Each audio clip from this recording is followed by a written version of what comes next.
can't afford to live careless lives. We cannot afford to live ungodly lives and still sing in the choir. Here. Sing in the choir about our God. But you have carried the character of Canaan into Israel. No, doesn't happen. You need to choose today which side you want to belong. If you want to stay in Canaan, stay.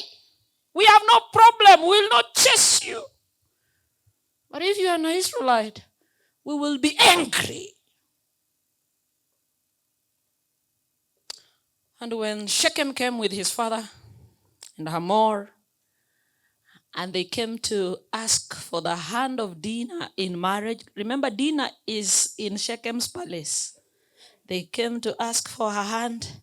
And the young man said, allow us to trade with you. Our land will be yours, provided you give us your daughters we marry, and we give you our daughters we marry. Last time I checked in the whole Bible, anytime Canaan joins with Israel, the result is wickedness. Anytime the church of God has to unite with the world, the result is wickedness.